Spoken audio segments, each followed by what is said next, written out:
n'ayez point d'effroi. De ma grotte surtout, ne sortez qu'après moi, sinon vous êtes morts.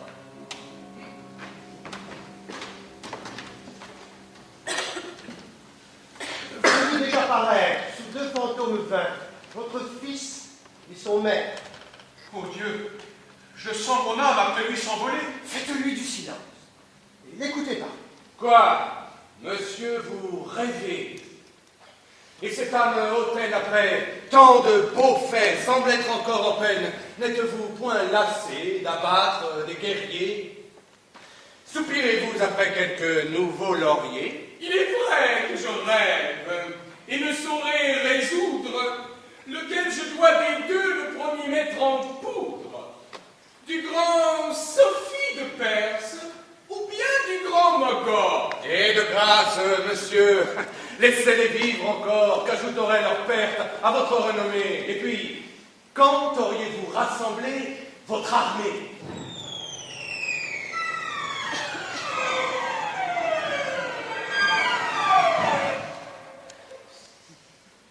Mon armée?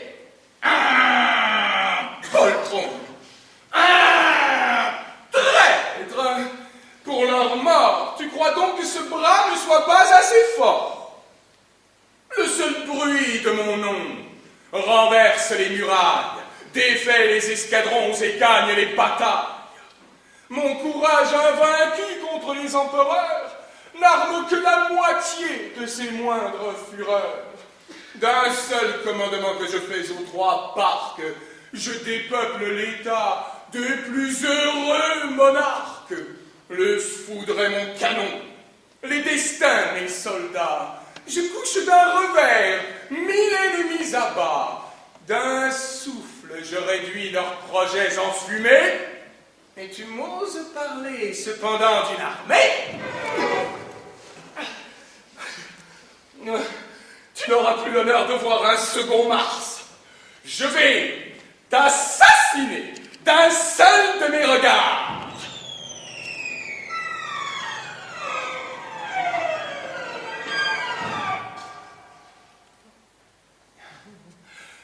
Véliac. Toutefois, je songe à ma maîtresse. Ce pensée m'adoucit. Va, ma colère cesse. Et ce petit archer qui dompte tous les dieux vient de chasser la mort qui logeait dans mes yeux. Regarde! J'ai quitté cette effroyable mine qui massacre, détruit, brise, brûle, extermine. Et pensant au bel œil qui tient ma liberté, je ne suis plus qu'amour, que grâce, que beauté. Quoi qui s'offre à vos yeux, n'en ayez point d'effroi. De ma grotte, surtout, ne sortez qu'après moi, sinon vous êtes morts. Voyez déjà paraître sous 2 fantômes vains votre fils et son maître. Oh Dieu, je sens mon âme après lui s'envoler. Faites-lui du silence et l'écoutez parler.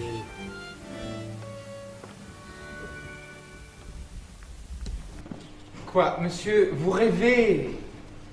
Et cette âme hautaine, après tant de beaux faits, semble être encore en peine. N'êtes-vous point lassé d'abattre des guerriers?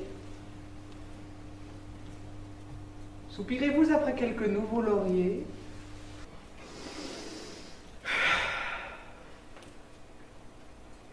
Il est vrai que je rêve et ne saurais résoudre lequel je dois des deux le premier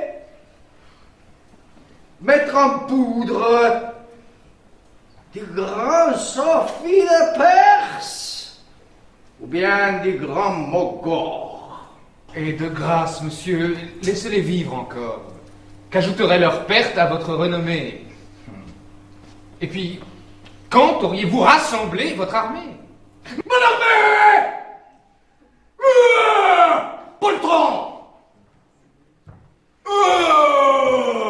Traître! Pour leur mort, tu crois donc que ce bras ne soit pas assez fort? Le seul bruit de mon nom renverse les murailles, défait les escadrons et gagne les batailles. Mon courage invaincu contre les empereurs n'arme que la moitié de ses moindres fureurs. Des seuls commandements que je fais aux 3 parcs, je dépeuple l'état des plus heureux monarques. Le foudre et mon canon, le destin de mes soldats. Je couche d'un revers 1000 ennemis s'abat.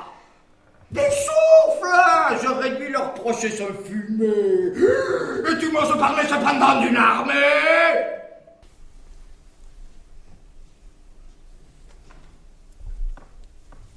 Tu n'auras plus l'honneur de voir un second Mars. Je vais t'assassiner d'un seul de mes regards. Béâtre!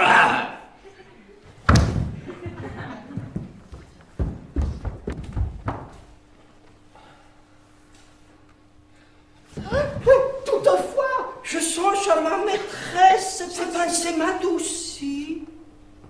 Ah, ma colère cesse. Et ce petit archer qui dompte tous les dieux vient de chasser la mort qui logeait dans mes yeux. Regarde!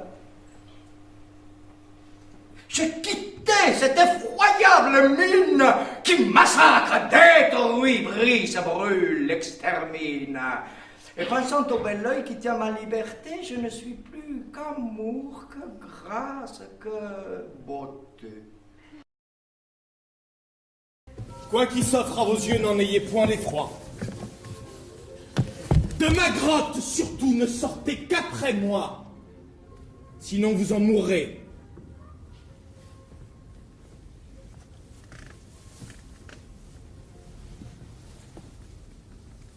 Voyez déjà paraître, sous 2 fantômes vains, votre fils et son maître. Oh Dieu! Je sens mon âme après lui s'envoler. Faites-lui du silence et l'écoutez parler. Quoi, monsieur, vous rêvez? Et cette âme hautaine, après tant de beaux faits, semble être encore en peine. N'êtes-vous point lassé d'abattre des guerriers? Soupirez-vous après quelques nouveaux lauriers? Il est vrai que je rêve et ne saurais résoudre lequel je dois des deux le premier mettre en poudre. Du grand Sophie de Perse ou bien du grand Mogor? Eh, de grâce, monsieur, laissez-les vivre encore. Qu'ajouterait leur perte à votre renommée? Et puis, quand auriez-vous rassemblé votre armée? Mon armée? Ah, poltron! Ah, traître! Pour leur mort, tu crois donc que ce bras ne soit pas assez fort? Le seul bruit de mon nom renverse les murailles, défait les escadrons et gagne les batailles. Mon courage invaincu contre les empereurs n'arme que la moitié de ses moindres fureurs. D'un seul commandement que je fais aux 3 parcs, je dépeuple l'état des plus heureux monarques. Le foudre est mon canon, les destins mes soldats. Je couche d'un revers 1000 ennemis à bas. D'un souffle, je réduis leurs projets en fumée. Et tu m'oses parler cependant d'une armée.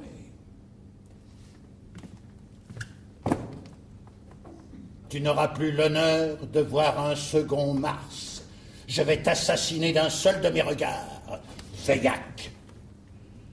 Toutefois, je songe à ma maîtresse. Le penser m'adoucit. Va, ma colère cesse.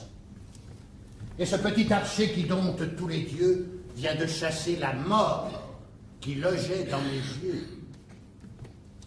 Regarde, j'ai quitté cette effroyable mine qui massacre, détruit, brise, brûle, extermine.